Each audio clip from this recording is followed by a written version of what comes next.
Hey everybody, it's Abby from Realistic Kitchen and Gardens. Today is Thursday, July 24th. We've got a lot happening in the garden. We're basically right at the point of transition from spring crops coming out and fall crops going in. So you're going to see some bare spots, but they're going to get filled up fast. Of course, we're beginning with tomato row A. Bartelli cherry tomato has been already very productive. We did have some rain that got a few of the fruit split, but we're getting there. My husband has loved these, and I really keep meaning to have my son try them, and I just haven't gotten around to it yet. Gleam mixed nasturtium. I've been loving this, how it has climbed up. I never expected it to climb. I expected it to trail along the ground, which it also does, and just be a ground cover, but it climbing is really fun too. I especially have been really enjoying this peach color. And then I'm starting to get some of my very first Supremo. This would be the third and fourth or so fruits of Supremo Determinate tomato. I think this is the only tomato variety I'm growing that technically qualifies as a canning tomato, a paste tomato, where the rest are technically slicer tomatoes. But I'm very excited for Supremo. I've got some really nice sized fruit in here. I'm jokingly calling this plant the eggplant plant. And then this is Defiant, who was one of the earliest, and I think is probably the second smallest if you count New Yorker. They average about 3 ounces a piece, I'd say, roughly. Again, a determinate slicer. I'm not unhappy with them, but I'm not thrilled about them either. They're also ripening very, very fast. Did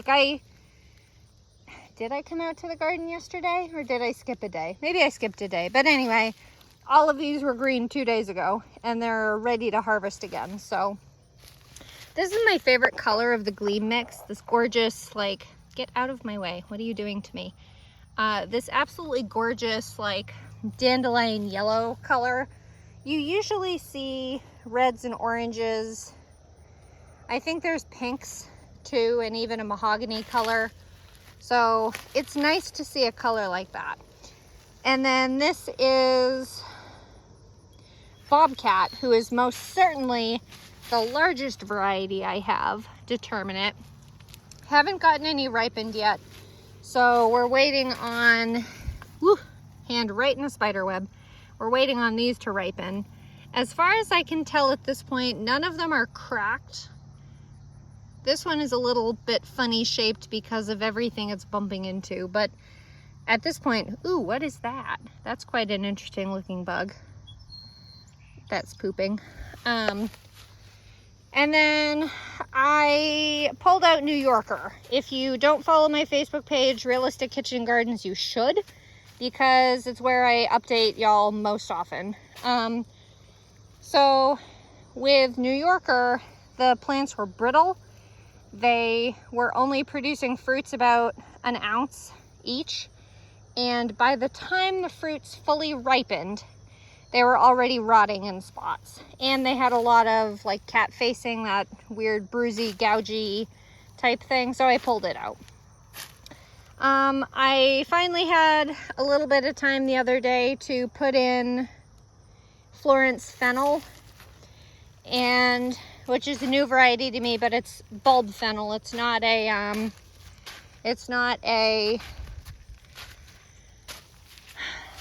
bronze fennel or anything that's like an herby one, but I have them covered with the carrot boards. That was a silly idea to do with my left hand, because they're in the carrot family, so germination is 7 to 21 days. They like it cool, under 70 degrees, haha, or under 80 degrees, sorry. and likes to be evenly moist. So funny.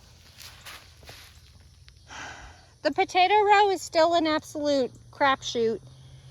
I'm going to have my husband widen the door to the garden fence and bring in our new tractor, which has a 42-inch mowing deck on it, to come and just mow this whole path down. So that'll mow down the foliage of the potatoes. This happens to be foliage from Carla Rosa, the red variety. The foliage is dying off anyway, which is part of the natural process of potatoes. When you want to harvest them for storage type, you wait until all the foliage dies off, and then you cure them, and then they can last darn near all winter, assuming you get the skins properly cured. So I think effort-wise, that's going to be the easiest way to do that. That'll probably be, I'm going to say, the only use for the tractor in this garden the way I have it at the moment. I can certainly modify it in years to come if I find I would rather use the tractor more. But at this point, most of it is, I'm going to say, hand tools, for lack of a better term. And we've spent time and effort and resources in small scale to get this garden as kind of hands-off as we can up to this point. So, yeah. Please take in the ridiculous sprawling nature of this watermelon, Dixie Queen watermelon. I'll show you the fruit later. I know you can see some of them, but we're still on this row. I still have Brilliant Celeriac, which I really need to weed so it doesn't have competition, but I don't think this section of row got very good turnover with sand, which I used purposely to loosen up the soil and increase drainage. There's the word. Sorry, it's pretty hot out. I also harvested Tango stalk celery yesterday. I harvested 4 out of these. Let's see, 1, 2, 3. This one was nibbled down completely, and I don't know if birds have been dust bathing in here or if it's just how things have been. But I mean, even here you can see how compacted the soil is still. So this really didn't get a good amount of sand in it, mixed into it.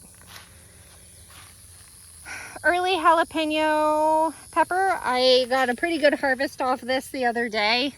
I didn't count, why would I do that? But the fruits are plenty good size, if I can aim today. So they're pretty good. I don't know what to do with hot peppers. We don't really use hot peppers. I really shouldn't have grown 2. I grew 2 because I based all of my crop information on what I got last year from everything. And last year, my pepper plants were barely as big as that celery. So this year is a complete monkey wrench in all of my math based on everything I planned out from the information last year. So this has been a bit of a wild year of what the hell is going on. And I don't know if it's how the weather has been, which is great, lots of rain, or if it's been because of the aeration and increased drainage in the soil, which I'm sure can be a big part of it too. Burgundy, get off of there. Burgundy okra. This one is just putting out its first flower. This is the first of the 2 sweet banana peppers. This had a couple of fruit on it. I harvested a ton of these too, but they're not sweet, they're hot. So, God, look at the size of this okra. So that bonfire salvia is basically chest height on me, just shy of chest height. This pepper is at least belly button height, and so is this okra. So this plant is doing phenomenally this year. And again, I don't know if it's a soil thing, a weather thing, or a variety thing, because last year I did orange jing, which barely got as tall as that basil. Emerald Towers basil, by the way. Genovese style has been doing great. Another first flower on there, or maybe second. I think I did harvest, you can see the stalk of one of the pods I harvested. I got like 2. And then here is the first 2 plants of the giant Ozark sweet bell pepper, which I think it's a 75-day harvest after transplant, so we got a while on that still. This is growing up good. I can't get over these bonfire salvia. These ones had kind of dawdled compared to the very first and last ones in the row, either way. So these plants have been phenomenal. The peppers are starting to flower. I think I may need to cut some of the lower plant leaves off the okra to give it a little more sun to be able to grow. Again, Emerald Towers basil, Genovese style, doing great. I will say, and maybe it's still early, I can never remember when they come, but knock on wood at this point, shit, you'll see what I just swore at. I'll tell you now. There's a giant zucchini there. I didn't even know it started flowering yet. God damn it. Okra, peppers and basil. Okra. Still putting, oh, there's a big flower getting ready. Peppers, okra, basil, okra. This is that weird snack pepper that managed to come through Gurney's. Oh, by the way, I had left I'm going to say derogatory, not negative, but for Gurney's seed, for this seed variety, it was supposed to be the sweet bell pepper mix, and I ended up getting these weird things and like a banana pepper or a Hungarian wax pepper, one or the other. And they gave me a certificate back for the seed value to use on anything else in their stores. So that was really nice. I was expecting a loss. So I'm glad that they gave me a certificate back. They're one of my favorite shops, so I'm glad. And then Time Moon and Vesuvius. I found a weird fungus on this second plant yesterday, and I tried to cut it all off, so we'll see if that worked. I guess I only seeded, although I haven't seen any ripen on that yet, but Vesuvius I think is the red and Moon is the purple. The fruit will ripen to that color. Haven't seen any purple, so I could very well have just done 2 red. I don't remember. But there's a nice big okra pod that grew faster than I can pay attention to. So that'll probably be too slimy or woody or whatever to eat. So I may leave that there. I will harvest the smaller one though. Hot. This is what's left of all the pickling cucumbers. Excelsior. Phenomenal variety. I will grow again, but I will only grow 2 plants instead of 3. And then Supremo pickling cucumber, I will not grow again. I didn't like the growth habit. I didn't like the shape of the fruit. It got bitter. Not a fan. Summer Dance cucumber continues to impress me, although these are ugly compared to what it has put out. At this moment in time, before I harvest what's in front of you hanging on the plant, I have gotten 93 fruits and 43 pounds. So if you need a good prolific slicing cucumber plant, Summer Dance is your gal from Territorial Seeds. It is starting to do a second big flush. So this is one that's only just been pollinated and it's already huge. They probably average about a pound each. So there. I also have learned my lesson about putting a gate pathway when I have more than 2 trellises in a row. So I'll do that next year. I don't even know if I'll be able to show you this very well because the foliage is absolutely up the wazoo. But this is Hannah's Choice Cantaloupe. Before I forget, let me show you. This is the one copper red straw flower that I have in this row. The rest are purple red. And even then, I think only the other one on the end is working because this one is working and then the one on the end. I think the others have gotten smothered by all the vines. So Hannah's Choice has been excellent. Very, very vigorous. Really hardy, really carefree. I haven't had to worry about the plants whatsoever. So this is probably, maybe not. I was gonna say this is probably getting ready, but so one of the local farmers only grows melons, watermelons and cantaloupes, and he said when it's ripe, it'll just fall right off the vine, which made me laugh because a lot of them, at least the cantaloupes, are hanging. So, whoops, I just took that off its sling. That was the one on the sling. I forgot. So that's going to be fun to see them all jump off the vine and take a tumble. So they're getting a lot of nice netting. Some of the little curlicues are starting to dry, which I thought is how you tell, but apparently they'll slip. I don't know if watermelon will slip too, but Hannah's Choice has been doing really, really well. There's another one I had slung. So it's a nice uniform size. They're not behemoths, but they're hardy enough that I'm quite pleased. So I'm growing them with oyas, those little pots in the ground that you fill with water and it slowly seeps the water into the ground. And that seems to have been doing a really, really good job.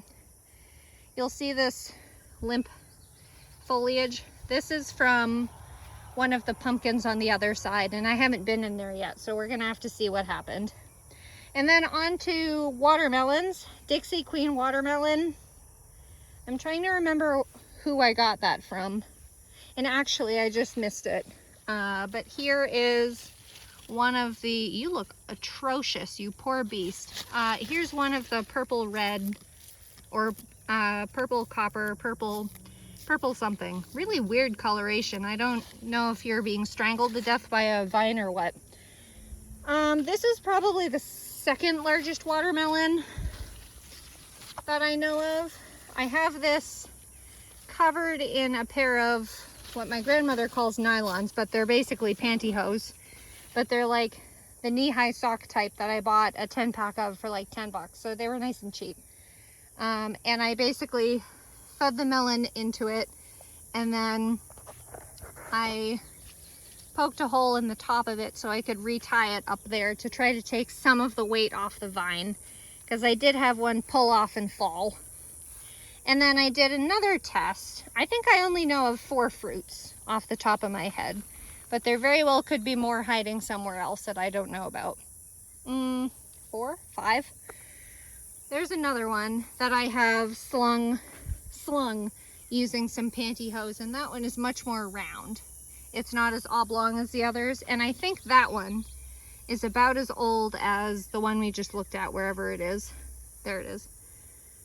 And then there's this one, which I put in a sling. This is a 20-inch plant hanger that I got.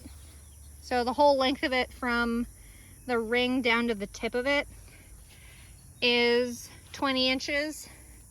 And it could probably cause it will probably cause grooves in the finished fruit, but I don't really care. If anything, it might be easier to cut with. I cut the catnip down at the ground. It's, I'm sure, plenty alive still. Don't you worry about it. But here's the largest fruit I have. It's basically filling up this 20-inch sling. It doesn't have as big of a gouge as I expected it, but I only put it on 2 or 3 days ago. So I have it suspended on a hook, and the hook and the sling is holding the weight, not the vine. So hopefully that'll keep it. And then here's the correct coloration of, squash bug. Do you see it? Where is it? It just stopped moving. I don't know where it went. It was over there. I believe this is the correct coloration of the purple copper straw flower, but it's much more pink in this light, probably because of the sun. I'm not going down this aisle because I won't be able to find bare ground. So this vine right here is 2 different vines of Ceres butternut squash, new variety to me. And then there's Waltham butternut squash. There's 2 of them. Definitely that one down there is a Waltham. I don't know if that one is a Ceres or a Waltham. These two are certainly Ceres. They're starting to change color and they'll become that nice classic butternut squash creamy color, and they will cure on the vine. You don't have to cure them, which is one of the nice things about gourds. And then you can see the two different pumpkin varieties down the end, and I'll show you when we get down that side. Jumping rows for a minute. This row is now completely empty. This was where the white onions were, and I had this half reserved. Well, I had a quarter of this reserved for parsnips, which never germinated because every year when I go to germinate parsnips, it's frickin' 90 degrees. So I never get parsnips to germinate. And then the remaining 45 feet is going to be carrots, Bolero Nantes carrots, which is a tried and true for me. I have started getting pelleted seed just to make my life easier. But at the moment, it is empty. I did harvest that one volunteer potato that was right here, which was at the end of the onions, but before the empty space. And I got about a quart of potatoes out of that, so that isn't bad. Now jumping back to the pumpkins. So there's two vines over there of Ceres. There's two vines here of Waltham. So this is Pepitas pumpkin. I do have one that you can see through the other side, through the top, that's growing through the mesh. And there's one here, and I don't know if that's Pepitas or if that's Styrian. But it looks like Pepitas is succumbing very severely to something. So either vine borers got the base of it, which based on all the wilt, no, I know what it is. It's squash bugs. There are some varieties that are more hardy to actual insect damage, and that is one of the main downsides of growing squashes vertically, any kind of gourd actually, because as the plants grow forward, they can reroot themselves. So if something like this happens, like this, if this node were attacked and it's near the end, for example, then that section can die off, but a previous section could have rerooted itself. And so it has a life support section of its own that it doesn't have to rely on the one bit of roots in the ground. So that's the downfall. There's definitely downsides to growing gourds on a trellis. It's aesthetically pleasing. It is not very orderly, and it can cause fruit to fall and break. So you got to choose what you want. Anyway, so these last two plants I think are still okay, and I believe both of them are Styrian. So I think it's only Pepitas. And that's the biggest problem I've had with Pepita type pumpkins, the shellless or hull-less pumpkin seeds types pumpkins, is that they're more prone, I think, to diseases and insect damage than more classic types. Again, Styrian is the same type of fruit though. It does produce the hull-less seeds, or it's supposed to. This is why I swore earlier, because this zucchini surprised me. Give me that. I didn't even know this thing flowered. There's another one there on the same plant. This is not the year to have planted 4 of these. There's the other baseball bat, the actual baseball bat.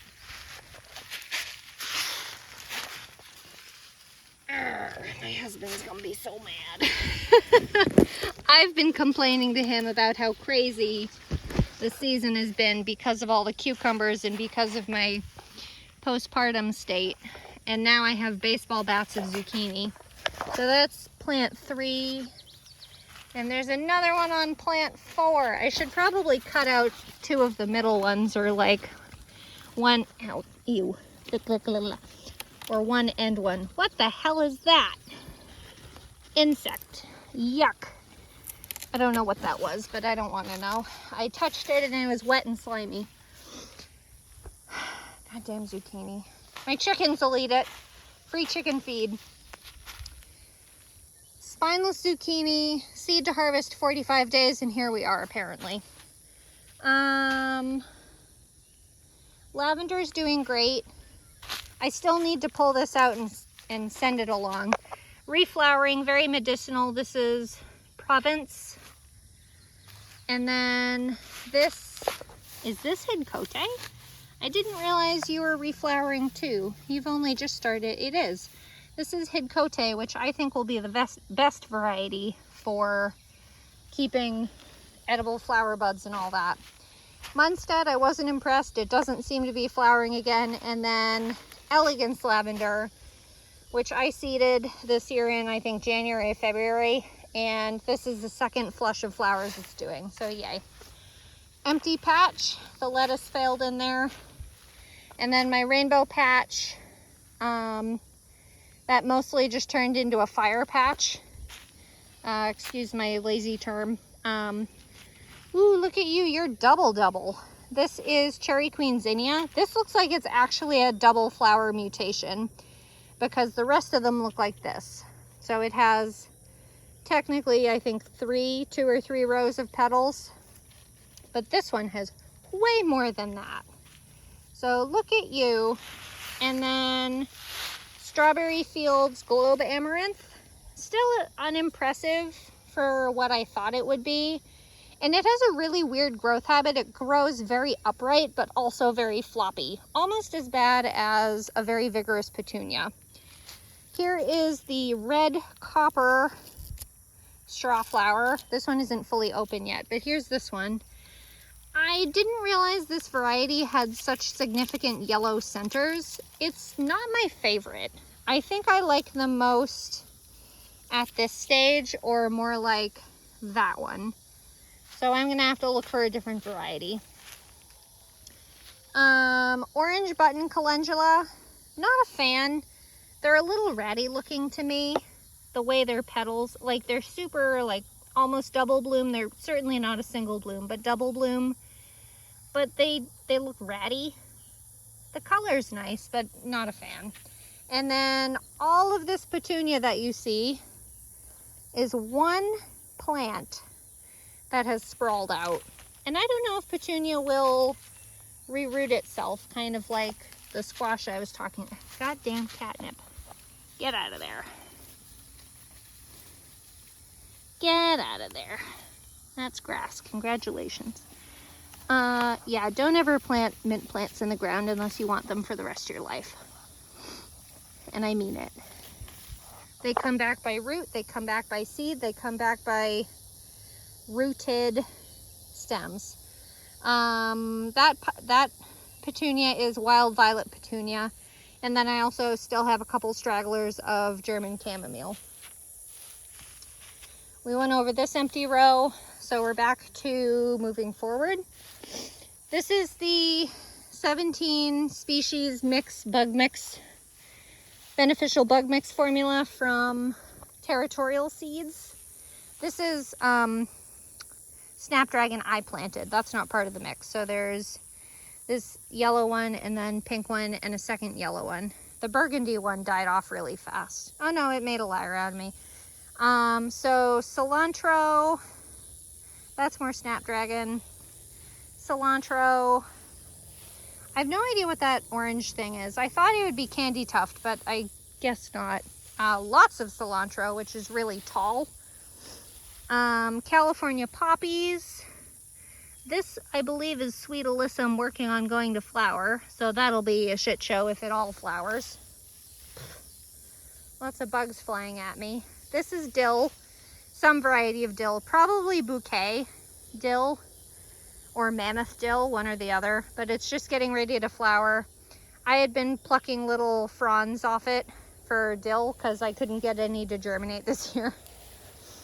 Let's see, more alyssum. This, I believe, is technically, I think it's probably considered more of a bishop's flower than a Queen Anne's lace. but it's technically still the same plant. This is just a cultivar of the same thing. So it's a wild carrot slash Queen Anne's lace slash bishop's flower. It has, oh, look at that. It doesn't have the hairy stem. Remove my statement from that. I don't know what this is. It's definitely in the carrot family, but so are so many other things. Technically cilantro is too. Rudbeckia that has shown up from this mix. And I'm really impressed with the Rudbeckia because it looks like a wild type, but this started from seed that was directly sown with all the rest of this stuff. Tons of California poppies. I continue to be boggled what this is supposed to be. I thought it would be a Cosmo, and I think there is supposed to be Cosmos in the mix, but I don't know if there's an issue with the variety or because this is so tightly packed together. If you could aim, Addie, that would be great. Whatever this is, it's very geometrically pleasing, but it doesn't have the center. It doesn't have a hairy stem like Queen Anne's lace, wild Queen Anne's lace, but it does have a bract at the bottom, which is classic of Queen Anne's lace. So unknown. I really thought this Rudbeckia, when it was just leaves and things, I really thought it was, oh, I had the name in my head and it just left. Nope, gone. Well, the edible thing with blue flowers that is supposed to taste like cucumber. Nope, it's gone. Anyway, I'll remember as soon as I turn the video off. And then Patterson onion starts there and runs all the way along. This will be the second harvest of it. The first harvest ended up being 143 bulbs, which I estimate to be half. When you harvest onions, you want their stem to have flopped sideways, so they have stopped harvesting, but I love the sound of picking onions. It's like almost like picking an apple out of the ground. I think it's lovely. So I probably have just as many Patterson onions as on the second flush as I did the first. So I'm going to do that after I finish the video with you guys. And I need to mow this grass endlessly. This is the garlic row, which is fully empty. I finally brought in that last two varieties, Matishi and Adonai, which is one I've been overwintering. So this needs the black fabric pulled up, sand mixed in, and then this will be filled up with some of my brassicas. I have so many different fall brassicas I don't even know anymore. Cabbage, cauliflower, sprouting broccoli, heading broccoli, all that. So we'll leave that there. And then let me get down the end of this row, and then I'll turn back because it looks better that way. It's more understandable that way. Let me put it that way. I'll just do a quick look at the peanuts. They're a lost cause. I have no energy for them, and they're not a high priority item for me. So they're just going to do what they're going to do. And if they do, great, good. If they don't, too bad. And then I have 3 Coral Fountains Amaranth. This is probably the one in the middle of progress. It has a lot more of these spikies than the true, like, nice, luxurious draping type that you'll see on this large one. I have cut this plant viciously because this one for some reason wants to uproot and crawl away. So I cut whatever was leaning in my path because I'm not going to lean around it. And then I finally put up the second bit of trellis for my pole beans. This variety right here in front of us is from Mary's Heirloom Seeds. It is Oriental Yardlong bean, which is obviously a pole bean that produces a very long, skinny bean, like pod bean. I haven't grown them before, so this will be a new plant for me. And I wanted to try pole beans this year without investing in really expensive trellises, so these trellises are a little bit ratchet. But at the moment, it's working as good as they can. Florenza sunflower, getting ready to open up. There's two here, I think, but this one is obviously not in the spotlight. This one is taking up more resources. This is one of my favorites.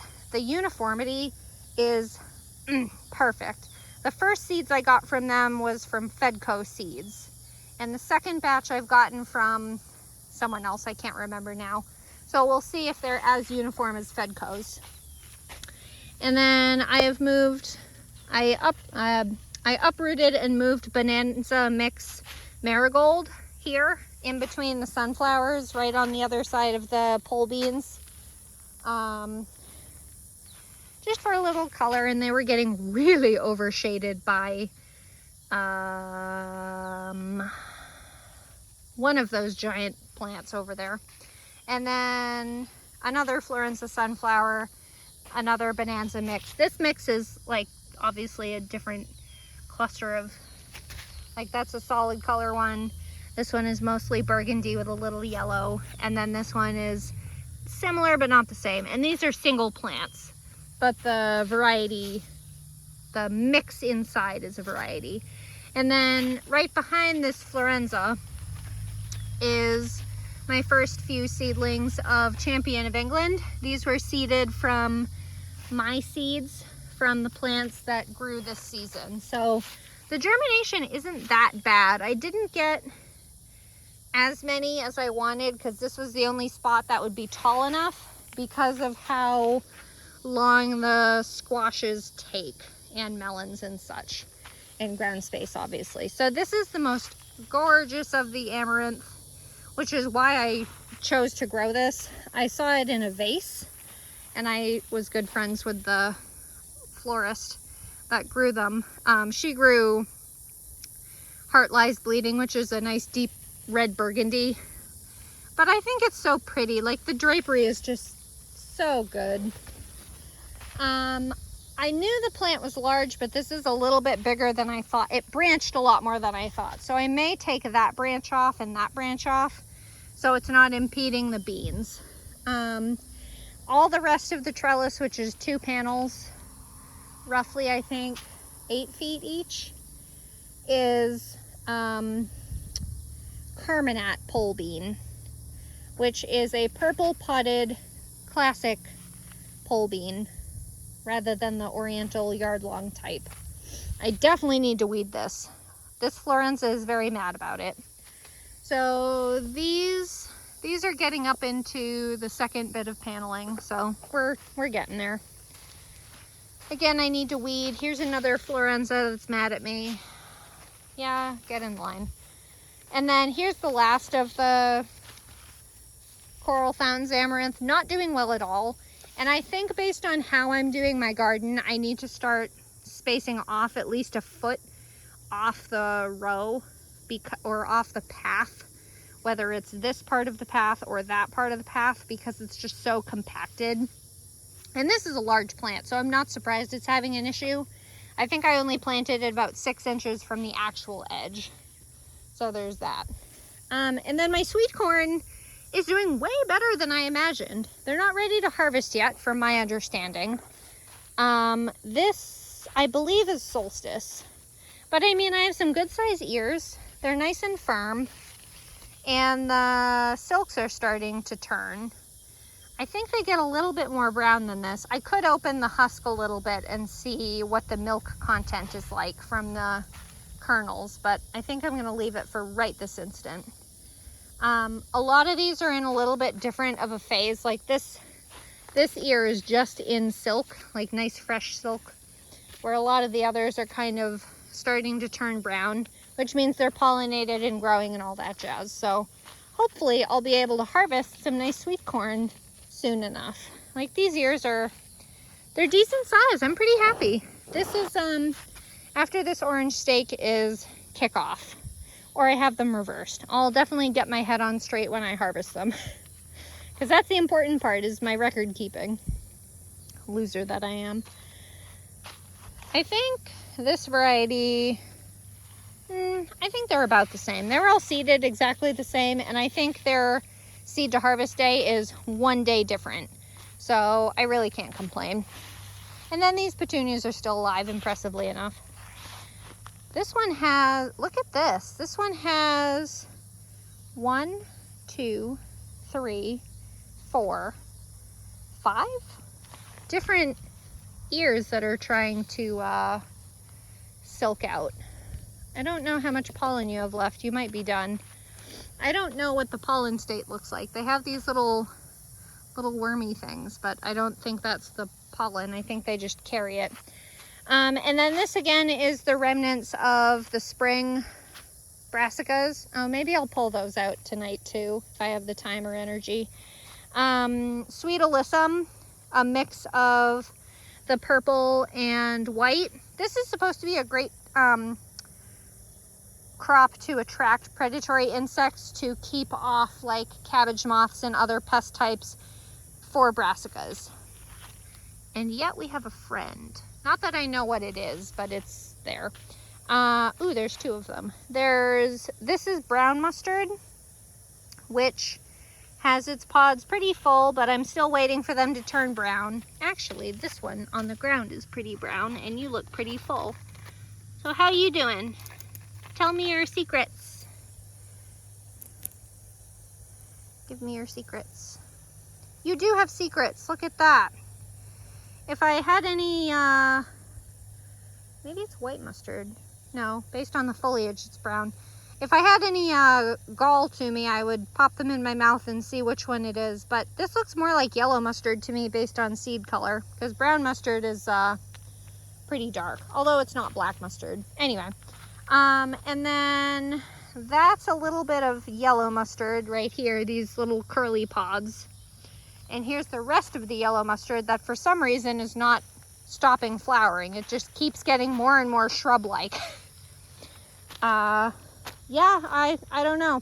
It's obviously produced plenty of petals because all the crap on, or all the flowers, because all the crap on the ground, but I don't know. Ooh, look, a predatory insect hovering. Can you see it?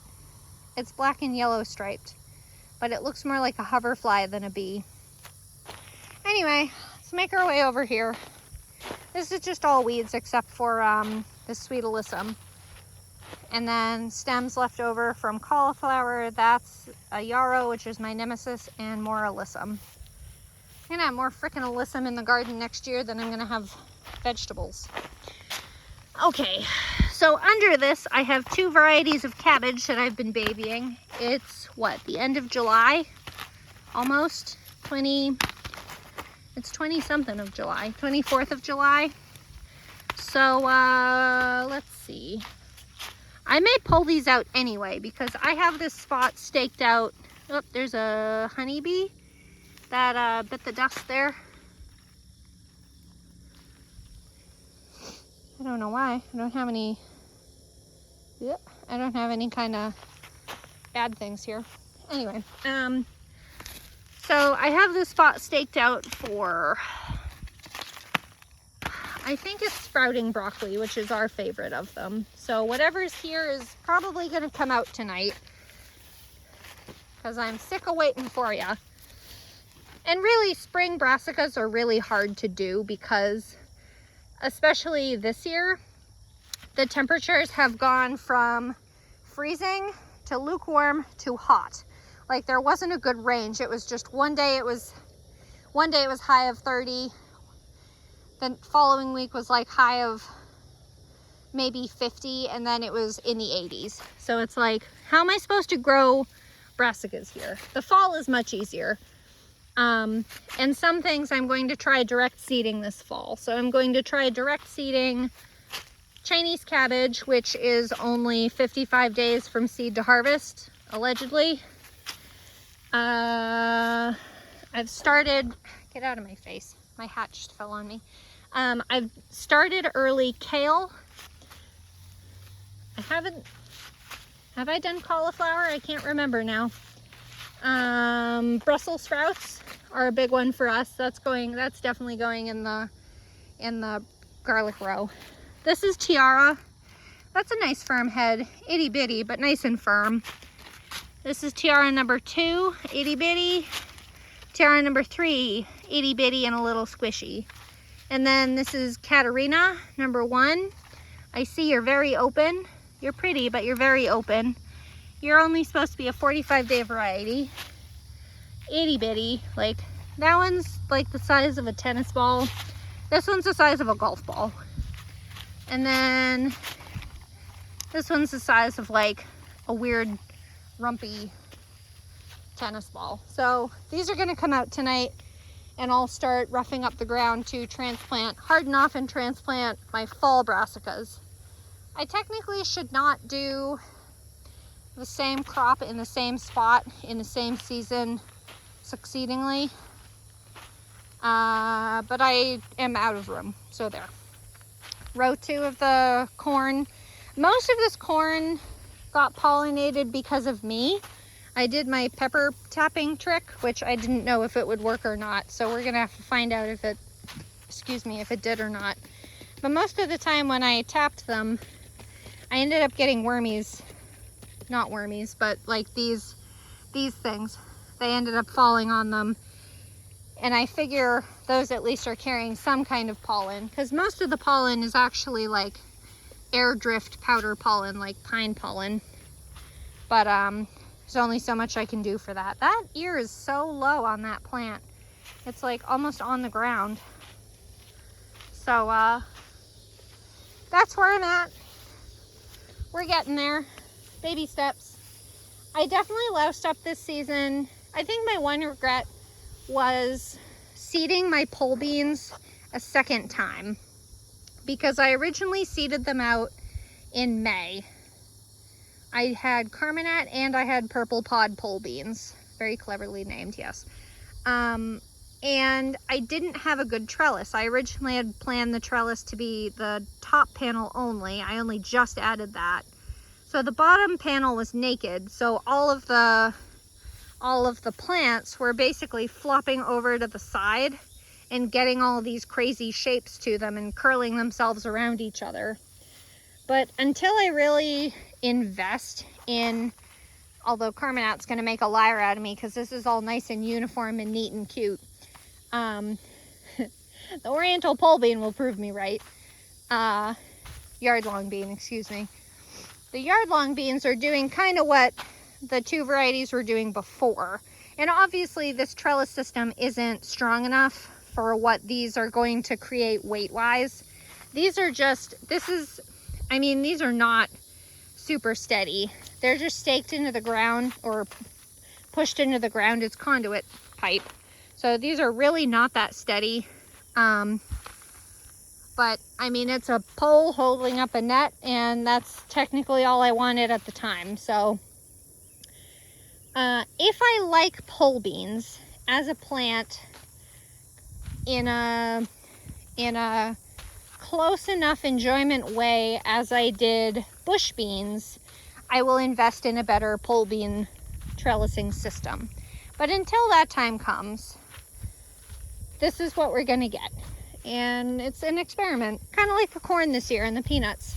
Some things do well, some things don't, but I think everything else has gone pretty well. I will not trellis watermelon, cantaloupe again, and I probably won't trellis pumpkins, and butternut squash works really well. They're just so hardcore, you really can't hurt them. Pumpkins can be a little iffy. Watermelon was too fragile. The cantaloupe didn't do badly, but after a certain height, it stopped wanting to go up and it wanted to go back out. Yeah, that's about it. I'm pretty happy with this summer garden so far. So if you like this kind of stuff, please like, comment, and subscribe for more. And if you like this kind of stuff, please follow along my Facebook page, Realistic Kitchen Gardens. I post what I cook with my food or with my produce. And I usually post a morning update too. So you get 2 posts a day of this chaos. I'm sure you'd love that. All right, that's all. Thanks. Bye.